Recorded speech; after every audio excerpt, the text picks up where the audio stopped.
কালকে আমি তরমুজ আইসক্রিমটা বানাতে পারি নাই, তাই আমার মনে কিডনিতে গুদ্দাতে অনেক ব্যথা করতেছে চিনচিন করে। আজকে আমি পিস্তল নিয়ে নিছি, ফ্রিজ খুললে যদি দেখি তরমুজ বরফ নামাইছে না।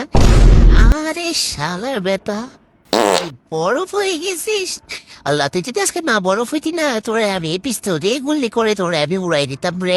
যাই হোক, ভদ্র মানুষের মতামত তরমুজ গুলো বরফ হয়ে গেছে। আমাদের কবি বলেছিলেন, একবার না পারিলে চেষ্টা করো বারবার। তো আমি হার মানিনি, আজকে আমি সাকসেস হয়েই ছাড়বো। আমি আজকে আইসক্রিম বানিয়েই ছাড়বো। আর যদি আজকে আইসক্রিম যদি তাও না বানাইতে পারছি, তাহলে এই তরমুজের একদিন কে আমার একদিন।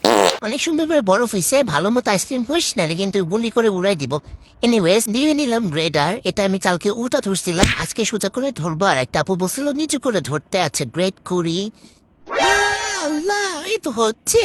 ও ও আল্লাহ, এটা এটা সম্ভব? এটা কি হচ্ছে? আসলে হচ্ছে? আমি স্বপ্ন দেখছি না। আরে ঠান্ডা, যতই ঠান্ডা হোক, আজকে আমি আইসক্রিম বানাইছিলাম। আর তোদের পাশের মধ্যে না আটকায় থাকলে তোদের ভালো লাগে না, না?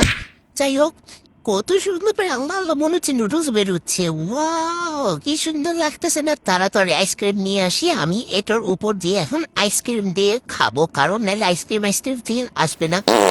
আচ্ছা, এই তো ম্যাঙ্গো ফ্লেভার আইসক্রিম দিয়ে দিচ্ছে, কিন্তু আইসক্রিম দিতে দিতে এদিকে এটা গোলে পাবি হয়ে যাচ্ছে। কি রে বাবা, তোরা এত তাড়াতাড়ি নরম হয়ে যাচ্ছিস কেন? আর কিছুক্ষণ শক্ত থাকতে।